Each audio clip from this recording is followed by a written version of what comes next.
I think it's fair to say that we all want to live a life of love, compassion, living in peace, having happiness, having balance, all those wonderful things. And then I think it's probably fair to say that we have grief, we have rage, we have anger, we have loss, upset, betrayal, all of these emotions that swing around inside our head because of our trauma. But trauma is not what happened to us. Trauma is what lives inside of our head. Trauma is what we create in the absence of an empathetic witness.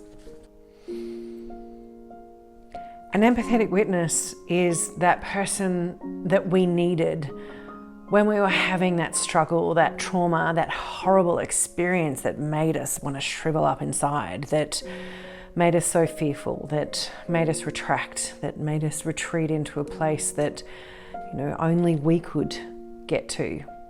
The empathetic witness is the person that validates you and says, it's okay, I've got you, I'm going to hold your hand, that embraces you and picks you up in a big hug and says, it's going to be okay.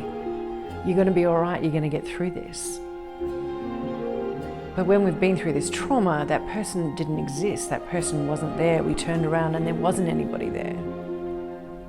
We were alone.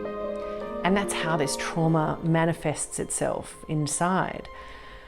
And whilst that all sounds horrible and hideous, and I hope that you can connect with that though, the good news is, because I like a bit of good news, the good news is that we can learn how to become our own empathetic witness in adults, in our adulthood. We can learn how to go back and nurture that child. We can learn how to go back and connect and have dialogue with that child as the woman we are today, or even the voice of the future self, nurturing that little girl that was left alone and experienced that horrible, horrible thing. We can use our own words to soothe ourselves, and through that process, and I'm going to teach you how to do this, we can transform how this trauma sits inside of us. We can transform how this trauma actually lives, because when you soothe it, it starts to dissipate. When you soothe it, it's not as big.